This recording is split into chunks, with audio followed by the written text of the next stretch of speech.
Thank you, everyone, for joining us today. We're excited to be here. Today, I have Bridgett Rakestraw coming to give us a talk. I've known Bridgett for 15 years. We went to grad school together.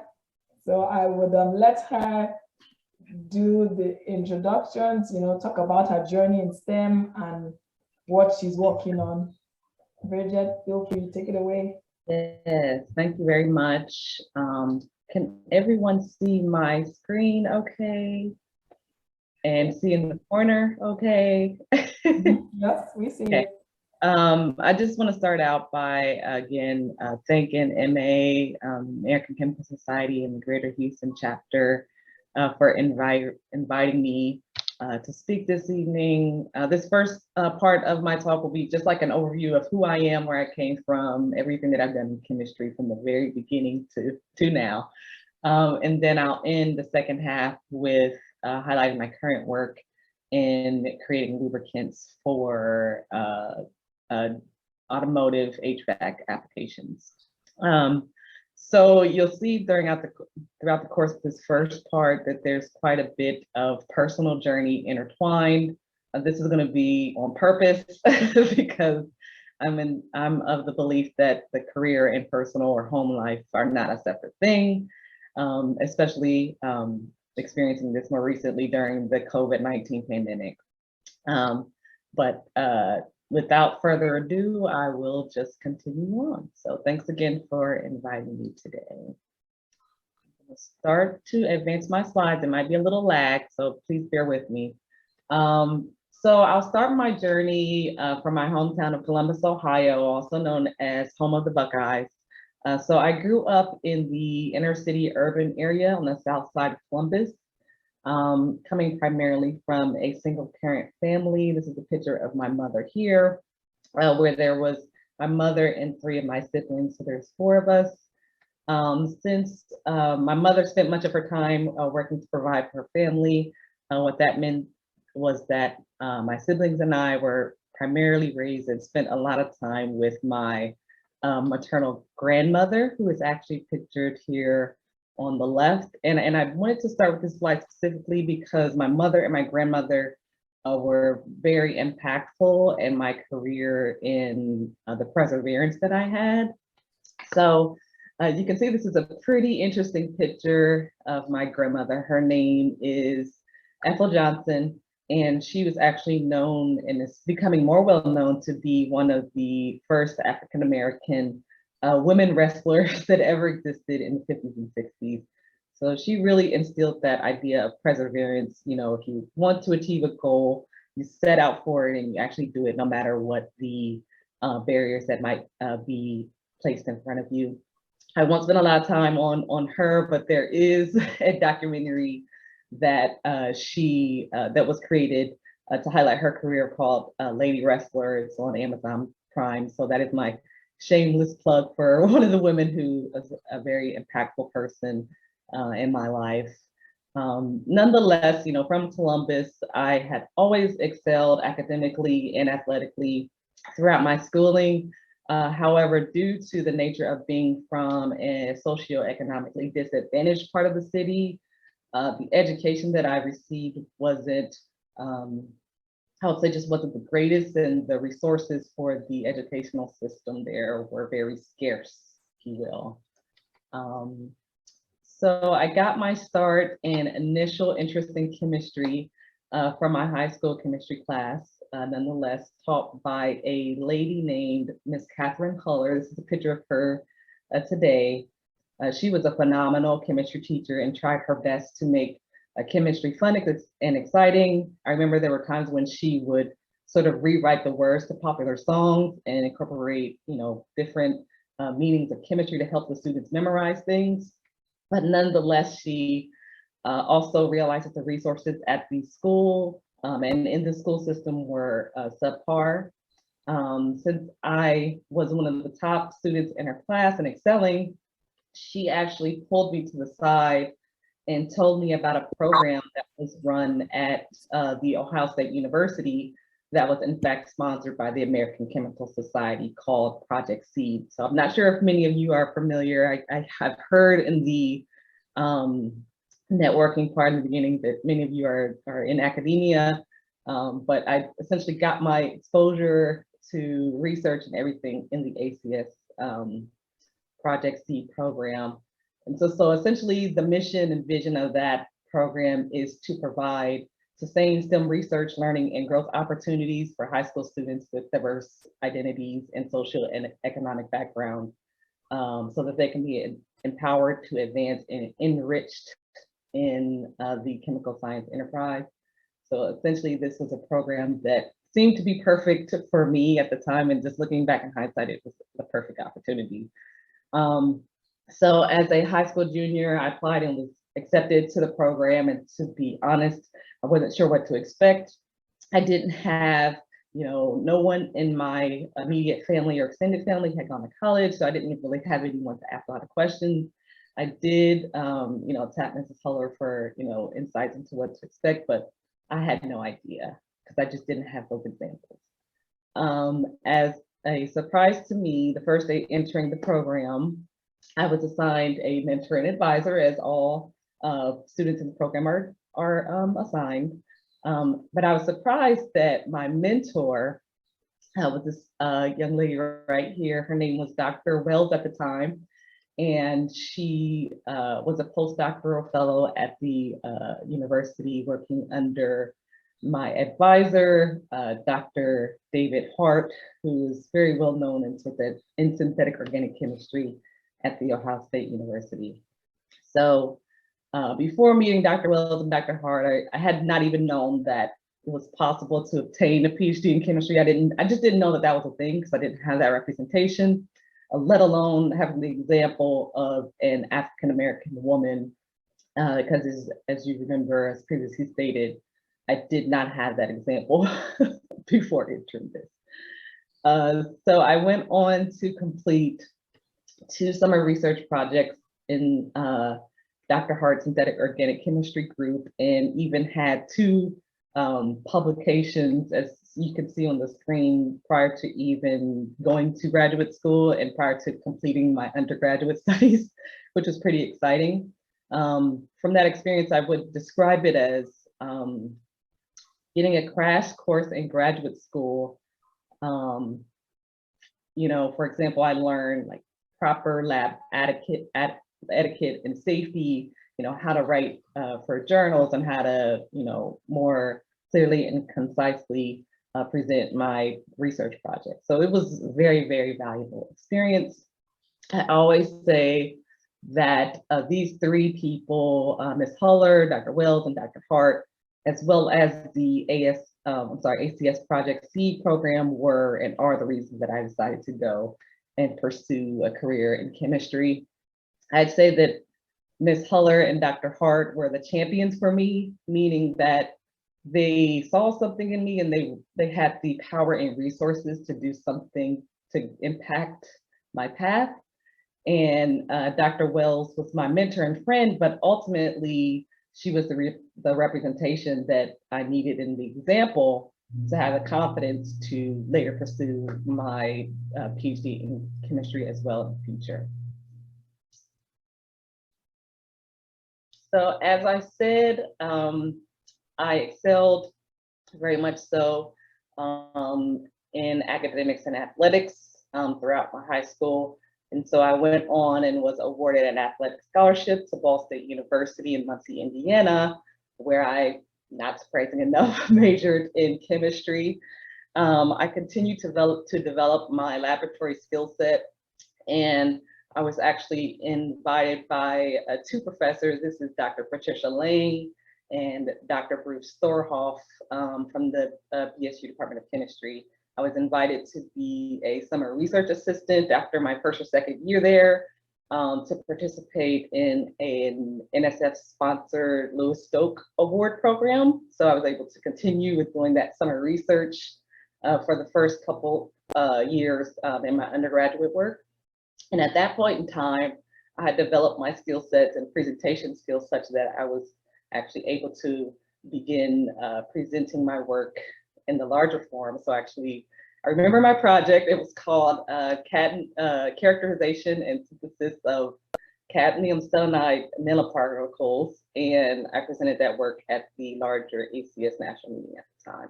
It was very exciting for me. I was a ball of nerves, but it was a very good experience, and it just continued to build on, you know, my skill set, you know, being in the lab, building my understanding of the different types of chemistry that exist. So previously I did synthetic organic. This was more of synthetic inorganic chemistry, so on and so forth. So upon graduating from Ball State, I went on to enter the doctorate program at the University of Cincinnati, majoring in physical chemistry now, under the advice of Dr. Bruce Alt. So here's a picture of him and I here. And, you know, I want to say that graduate school by no means was an easy feat.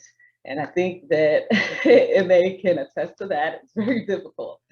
But I truly felt that the summer research program, all of them that I participated in from Project Seed on up, certainly made the graduate school situation feel quite similar, familiar, if you will. So it felt like a familiar place for me. I had already been in the lab. I had already known or had been exposed to writing reports and writing journal articles and things like that.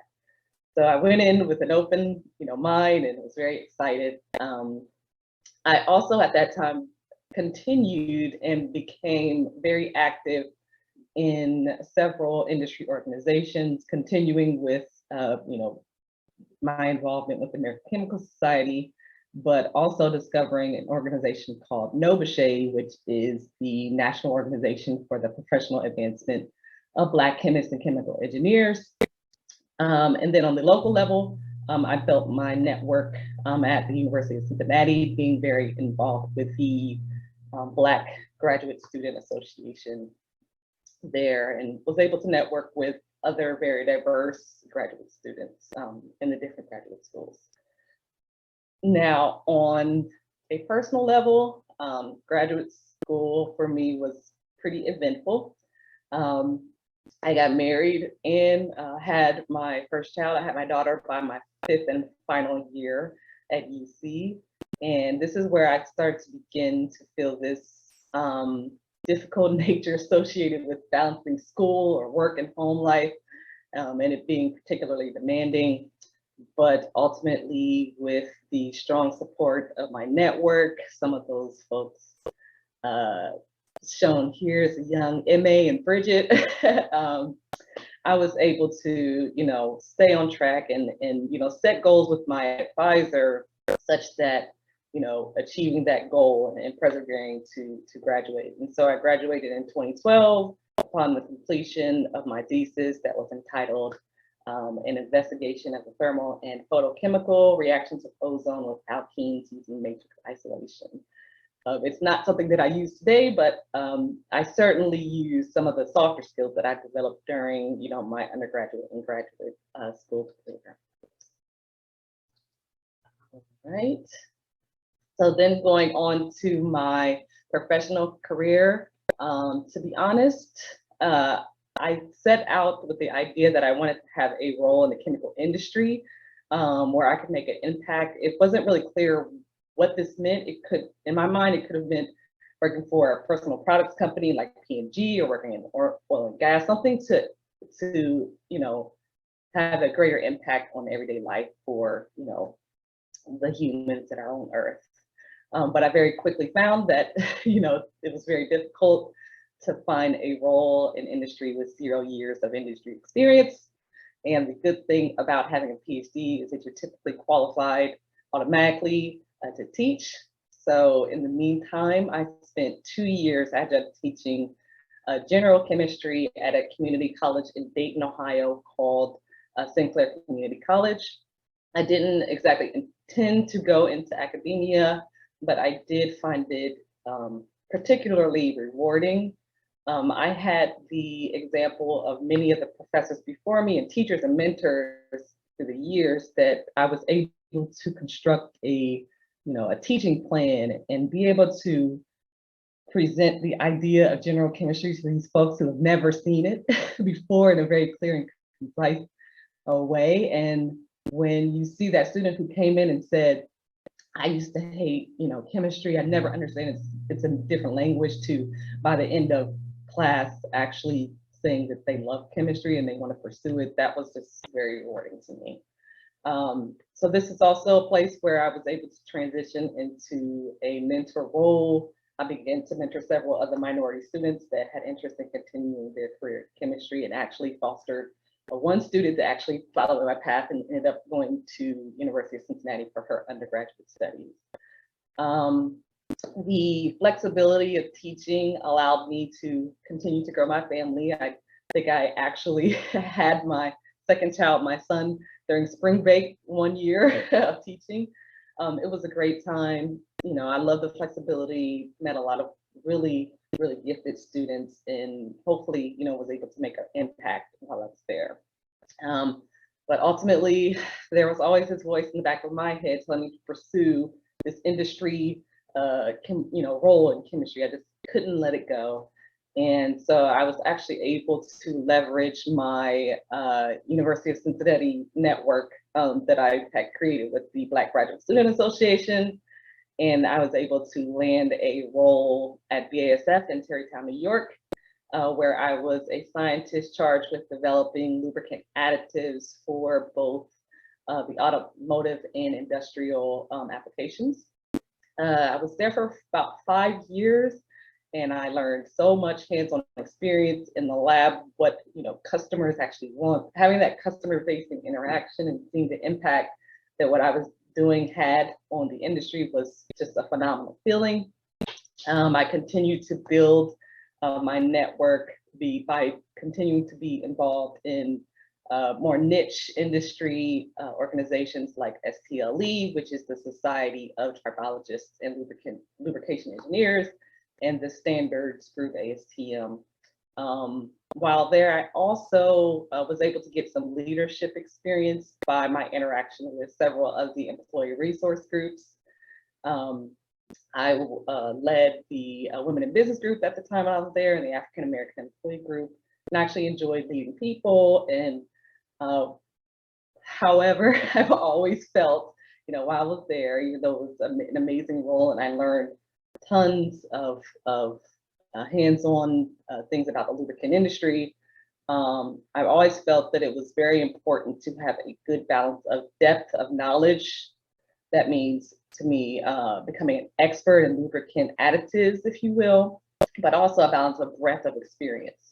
So while I was working in industrial formulations and additives specifically, those are very long-term, slow-moving projects, whereas I felt that I could get a little bit of breadth of experience by attempting to obtain a role in finished fluids. So I pursued it and did exactly that. And so where I'm currently is at CPI, which is part of the Greater Lubrizol umbrella.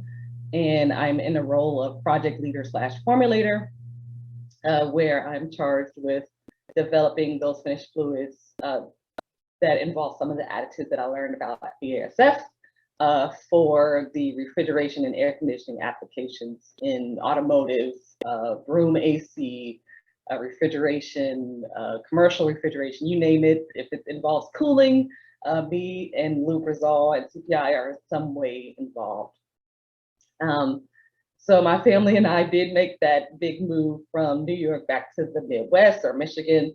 As I said, I'm very happy with developing these finished products, and I'm actually more in a leadership role now. So I lead a team of 4 technicians. Some of them and their families are shown here, but we're ultimately here. I can very clearly see the impact that I had on the environment, because I'm creating products that are mandated to be better for the environment and HVAC industry as a whole.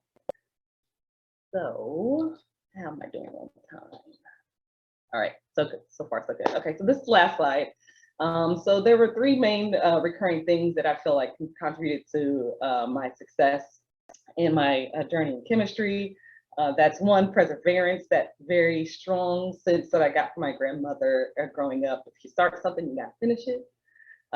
2, representation. Not only is representation good to see the example, but in the academic academia specifically, I feel that it can foster a more engaged learning, you know, as the students are coming up, if they see an example, they see someone that looks like them in the role that's teaching them these concepts. And so that's similar to the relationship that I had with Dr. Wells. And then lastly, and the most important, I feel, is the networking. So every role that I've ever gotten was through either my interactions with the ACS, interactions with the local organizations at the universities, whether that be the Black Graduate Student Association or employee resource groups at the companies that I work for. But networking is very, very important, because we've all heard it's not what you know, it's who you know. So I'd like to end here and briefly highlight a very important concept that I sort of live by now. I did this non-consciously, but it's one not, you know, not forgetting where I came from and to giving back to the children and young professionals that were once in a place where I was. So one of my favorite pastimes these days is facilitating outreach in the communities that I live in. So you can see some pictures on the screen are those that I've done at my children's schools. I really feel like the future is in the hands of our youth. And so I not only want to be an example for them, but also expose them to the different STEM careers and areas as early as possible. So with that, I'll end, and I'll take a moment to answer any questions that you might have about my career journey. Thank you.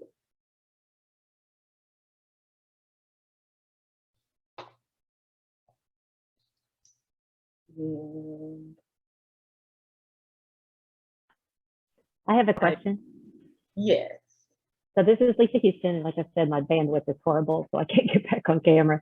But Bridgett, I love your story. Thank you so much for coming this evening to tell us. I was just curious if, you know, if you participated, like paid back to the Project Seed plan. Did you ever have an opportunity to have a Project Seed intern come into your space and work? I would love the opportunity to do that, but I think that the Project Seeds, the institutions that participate in the Project Seed program are primarily the academia ones, so the universities. I think that is how it is. Please, someone correct me if I'm wrong. So it is absolutely okay to be in industry, and we've had that happen in Houston. So I'll just throw it out there. Okay, yes, I would absolutely be interested in doing that. I would love it, actually. That's what you call coming around full circle.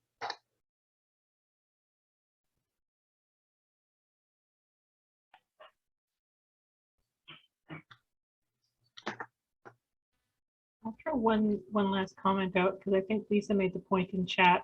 What she said is, her mentor said, it's not what you know, it's who knows you. Yes. And that goes to your networking, because it's not just who is building your network, but the people that you network with that are meeting you and can recommend you on. So it's not partly your hard work, but also other people as well are contributing to that, which means you're not just benefiting yourself, you're benefiting other people as well. Absolutely. And it's also, you know, I like that it's who knows you, because not only did I network, meaning just going to these events and participating in the different conferences and things, but to actually actively put yourself out there, no matter how uncomfortable it might be. You know, some people have stage fright. That's something that I suffered with a long time, and May again can attest to that in my graduate career. But just like putting yourself out there, you know, not being afraid to connect with people, and, you know, finding things that you have in common, and, you know, closed mouths don't get fed. So, you know, I do like, you know, it's who knows you as well. So, absolutely.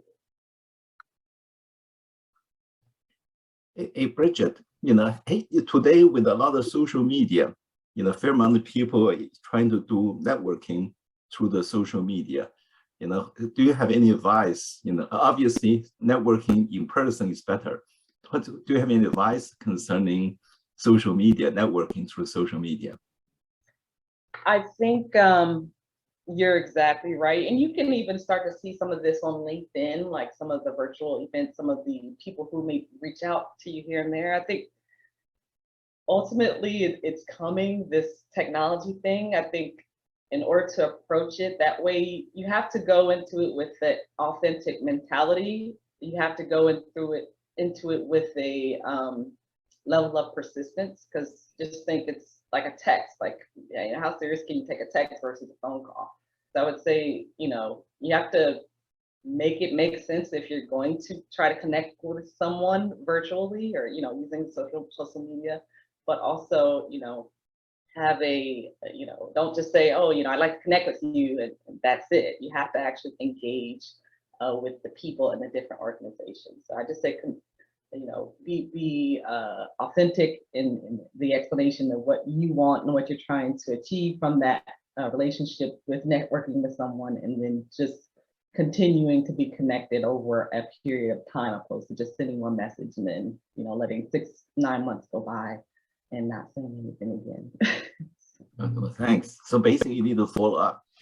Yeah, follow up. Don't be annoying, but you know, follow up as often as you know, a moderate level of follow up after. Thanks. Yeah, Yep. thank you. Yeah, it's a wonderful. You have a wonderful career. Yeah, amazing. Thank you. I appreciate that. It hasn't been easy, but I feel like I'm at a point where I'm ready to share, you know, with other people. And I've done this sort of talk, you know, at every level that I've been at, but now it finally makes sense. You know, I can put the whole picture together. No, it's excellent. It's very inspiring. Thank you.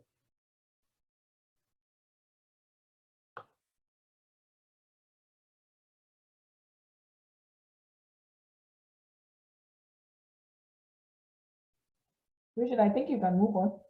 Okay, I just pulled up the chat just to see. Okay, so again, thank you everybody. I will now move on to the second part of the presentation. So I'm going to sort of get into what I actually do at CPI and Lubrizol, but it's going to be at a high level. So this will essentially be a review of lubricants that was developed over the years. So it's a history story of the lubricants that were developed for automotive air conditioning systems, if you will. So this is a very busy slide, but I can explain it very clearly. So the refrigeration and air conditioning industry is one that has been driven primarily by the environmental regulations that are associated with the different refrigerants that are used in the applications. So in the very early days of automotive AC, the what I call whatever works mentality comes into play. We did a lot of bad things. That includes the use of chlorofluorocarbon type refrigerants, primarily like R12. You all might be more familiar with this trade name Freon 12, but you know, these were widely used in the early days up until they were scrutinized for their role in the depletion of the ozone layer. At this point, there was about a 200-country agreement called the Montreal Protocol that eliminated the use of these chlorine-containing refrigerants. The industry generally shifted at that point to what we call hydrofluorocarbon type refrigerants, like R134A. And when you hear this R number term, that is the ASHRAE nomenclature, which is the industry naming standard for the different refrigerants. So the hydrofluorocarbons like R134A were used until they were scrutinized due to their contribution to global warming. So we considered that chlorofluorocarbons had a relatively high ODP or ozone depletion potential, and the HFCs had while they had a low ozone depletion potential, they had a high global warming potential. So there was the Kigali Amendment to the Montreal Protocol that mandated the phase out of the HFC refrigerants across the board, not just automotive applications.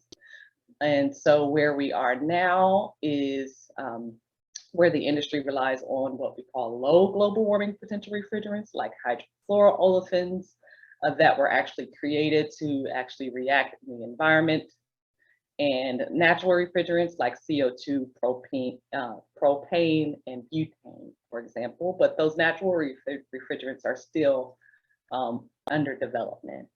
They're not widely used in any industry right now. So where the lubricant comes into play is the refrigerant actually interacts with the lubricant in the AC compressor system. So they need to be compatible with one another. So the like dissolves like thing that us chemists like to use comes to mind. So back in the day when the more the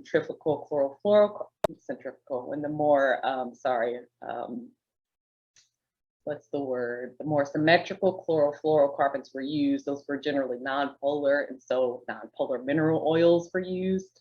Once the hydrofluorocarbons that had a little bit more polarity were introduced, more polar lubricants like PACs and polyol esters and even some polyvinyl ethers were incorporated into the industry. And then as we move towards the more environmentally friendly auto space like electric vehicles, the HFCs are paired with polyol esters predominantly. And so today, what I plan to do is to elucidate some of the fundamental motives that the automotive industry shifted through in the early days of refrigeration to where we are currently. So in case you didn't know, if you have an air conditioner in your vehicle, that AC system involves a compressor similar to the one in your refrigerator or home AC. There are four main parts to what we call the refrigeration compression cycle. Those four parts are the compressor, the condenser, the expansion device, and the evaporator. So the compressor is where most of the lubricant's housed. Typically, the rotary type and squirrel type compressors are used in the automotive application. They're generally smaller and are hermetically sealed in general, but hosing and other attachments in the system might allow for water and air to have an effect, especially in the earlier days of these systems. So the compressor essentially pumps the refrigerant gas through the cycle. And I'll sort of very quickly, high level, go through what the cycle is. So essentially, the refrigerant gas starts at the compressor. The compressor pumps the gas to the condenser. The condenser takes the high temperature gas to a high temperature liquid. The high temperature liquid then goes through a expansion device where it's converted to a low temperature liquid. And then to the evaporator where it does exactly that. The evaporator takes the low temperature refrigerant liquid to a low temperature gas and back to the compressor. So this is how this phase change is actually what cools the refrigerator or the AC. So heat is absorbed by the refrigerant in the evaporator and expelled by the refrigerant in the condenser. A few special notes is that, you know, the lubricant from the compressor, some of it can make its way into the vapor compression cycle. So a lubricant supplier like CPI would need to ensure that the lubricant has a good level of what we call miscibility or liquid mixing with the refrigerant system used. And likewise, some of the refrigerant can make its way into the compressor sump. While there, the refrigerant gas can dissolve into the lubricant. And this is sort of a visual representation of this. So you have your refrigerant vapor, your lubricant liquid in the compressor sump that has bearings and metal housing. And if enough refrigerant is dissolved into the lubricant, it can cause a steep decrease in the working viscosity and can actually cause a metal-to-metal contact of the compressor to wear. And that's what we don't want. So in the development of a lubricant, there are several things that you know, a company like CPI takes into account for the different applications. And I'm just going to go over a few here. Keep in mind that usually we take little pictures, if you will, by doing different bench tests to mimic certain points in the compressor and the refrigeration vapor cycle. And we put all that information together and we share that information with the equipment manufacturers to inform them, and so that they're able to make a better decision on the lubricant that they want to use with the refrigerant that they've used or they've decided to use in the system. So just to start, so lubricants. So having and being able to measure the lubricity of the lubricant is very important to my industry. For automotive applications, the industry typically likes to use this Phalanx pin and V block test. But there, my knowledge, I know that there are more valuable methods that give a more accurate representation of the tribological properties of the lubricant. Also keep in mind that your traditional ASTM methods are not done in pressurized systems containing the refrigerant, so it's not 100% of the picture, and don't take into account the effect of lubricant refrigerant solubility. It's just a snapshot. So as I just stated, the liquid refrigerant lubricant mixing is also a big one to get an idea of the oil return if it does make its way out to the vapor compression cycle. This is typically done in a sealed tube bench test where you have the refrigerant and the lubricant present at different concentrations, and you simply make visual observations of either one phase or two phase, depending on the different temperature ranges. We also spoke about solubility, which again gives that idea of the effect that the refrigerant gas has on the working viscosity of the lubricant if that gas makes its way into the compressor sump. And traditionally, the concept of miscibility and solubility trend together. So for the purposes of this presentation, I'll simply highlight the miscibility data. Last and not least, the chemical stability is very important to a equipment manufacturer.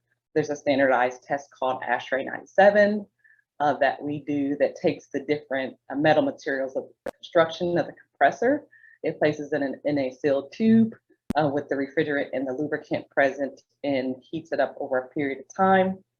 After exposed, we do a post-exposure analysis that measures things like acid number, changes in color, changes in the visual appearance of the metal coupons, so on and so forth. Now, there are ultimately other properties that are important depending on either or whatever refrigerant manufacturer or compressor manufacturer you're working with. But other things like system efficiency, reliability, endurance are things that an OEM could actually test. And so when we are working through these projects, we partner with them and rely on them for their ability to actually know what conditions and materials are most important to them. And we share our information with them, and we share, they share the testing of our lubricant with us. And, we're able to see a fuller picture of what the system actually does. But essentially what we do is we use these bench tests to essentially screen the different lubricant properties to inform the OEMs to make a decision about the lubricants that we developed. So back to the history lesson. Back in the whatever works era, the chlorofluorocarbons like R12, this is R12 here, were used, and it was found at that time, like I said, that mineral oils were most compatible because of their miscible nature. So you can see in this miscibility profile, they're completely miscible, as well as their low reactivity. But as I alluded to in the very beginning, we know that R12 has a high ozone depleting potential of 1, which is highest on the scale of 0 to 1. Which prompted the switch to the HFC refrigerant R134A. And so if the industry took a look at the mineral oil system with the hydrofluorocarbon here and just looking at miscibility, you could see that unlike the mineral oil system, with R134A or the HFC, the system is completely miscible, prompting a change in the lubricant technologies. So essentially the 134A was more polar in nature, so we alluded that the lubricant needs to be a bit more polar as well. So for the HFC refrigerant 134A, the more polar polyalkylene glycol chemistry seems to be the best fit. Other chemistries like polyol esters were also used, but in general, PAGs were utilized for their superior hydrolytic stability.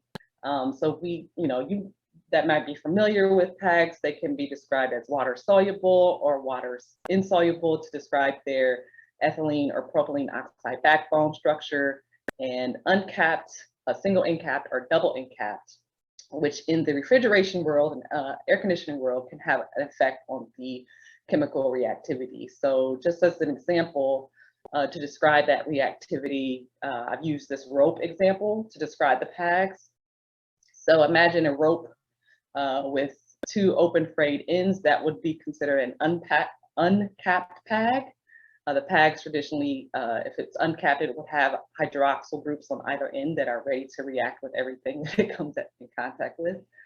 So that rope with frayed ends can unravel and interact with its surroundings, as I said, in the case of an uncapped PAG. In the single encapped PAG, you can decrease a little bit of the reactivity by tying up one of those hydroxyls. And then likewise with the double encapped PAGs, if you have capping on either end, you can further decrease the chemical reactivity. So here is another representation of the miscibility and chemical stability of the HFC type refrigerant and the different types of PAGs.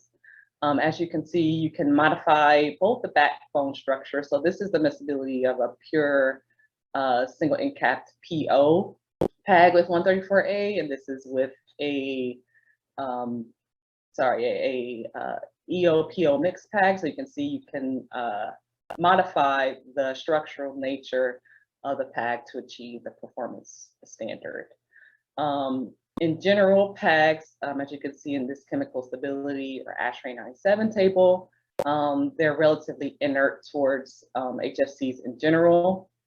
And so since the miscibility profile of the single encapped PAGs with the 134A refrigerant match more closely to the mineral oil CFC system, it was primarily chosen as the factory fill and aftermarket lubricant for the application. So again, I alluded to the fact that those HFCs were eliminated due to their high global warming potential. You can see here in this table, the 134A refrigerant has over 1,000 global warming potential, while the newer HFOs have a much lower in single digits of global warming potential.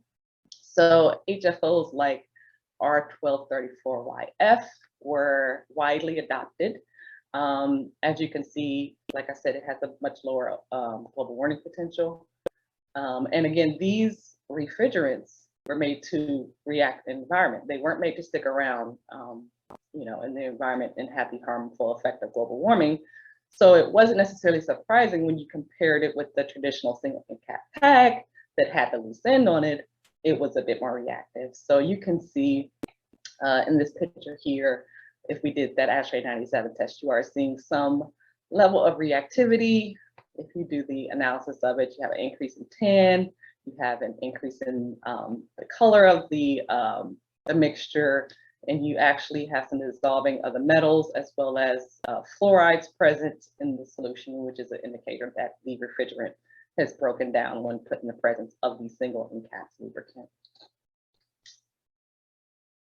So luckily within the realm of PAGs, we could use a simple double encapped PAG to tie up loose ends, if you will, as it relates to chemical reactivity with little impact on the other properties of the lubricant. So we've got a clean ASHRAE 97 test. We have a acceptable miscibility and solubility.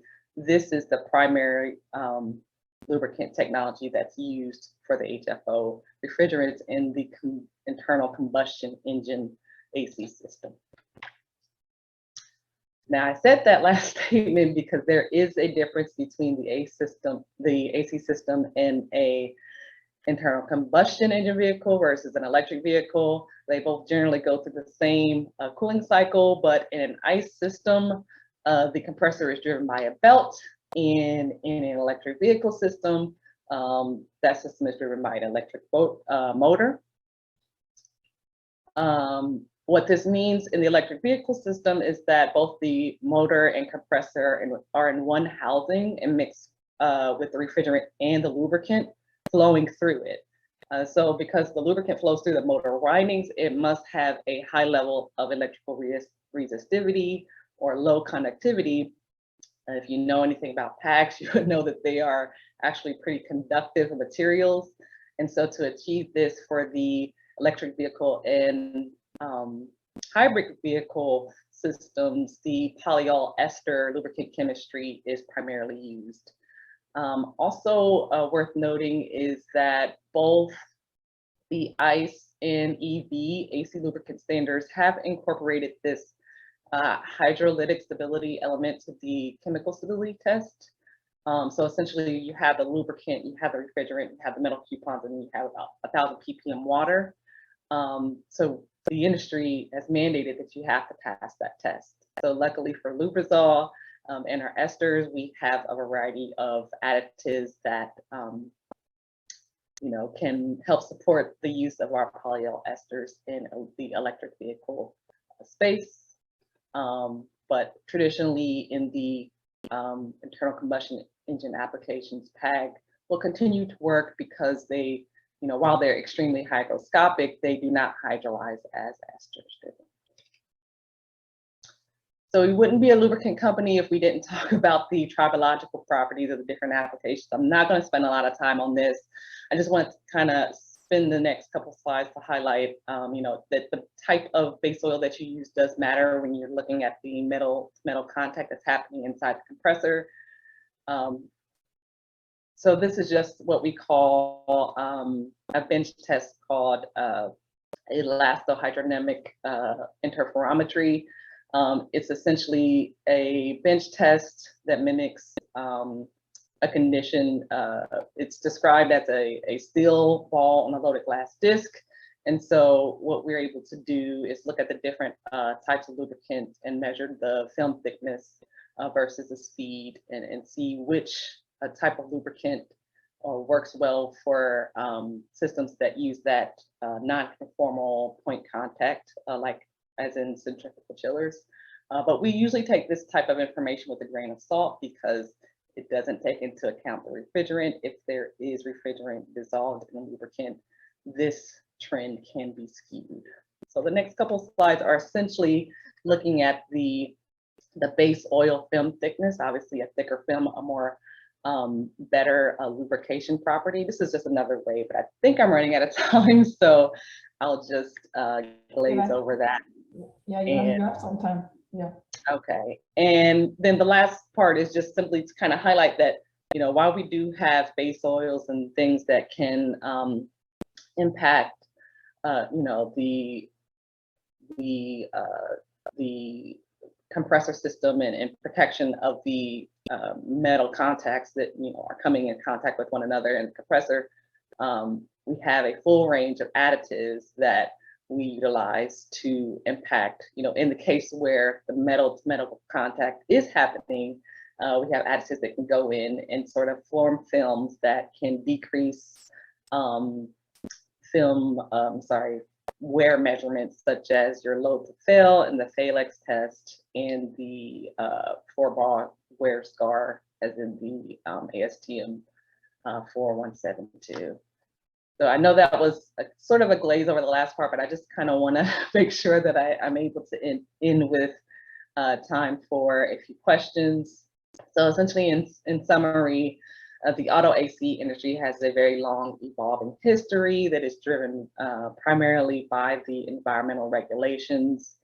The low global warming potential and low ozone depleting potential refrigerants do resolve those environmental concerns. But in case where they were designed to be more reactive, they can cause some reactivity in the compressor systems when combined with lubricant. An evaluation of the lubricant chemistry is very key to determine the best fit depending on the application, whether it's automotive or stationary or anything.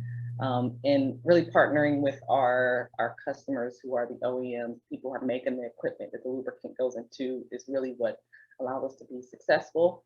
That last part that I mentioned is just to highlight that the tribological testing can give you a directional understanding of the friction and wear associated with a lubricant and metal system. However, you got to take it with a grain of salt because the refrigerant is not present.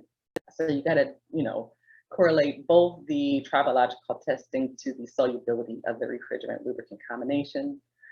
We know that the way of the future is decreasing the carbon footprint and going toward the electric vehicle space. So the industry has already mandated the use of the hydrofluroolefins 1234YF, and our polyester type lubricant seem to be the best match for that particular refrigerant chemistry.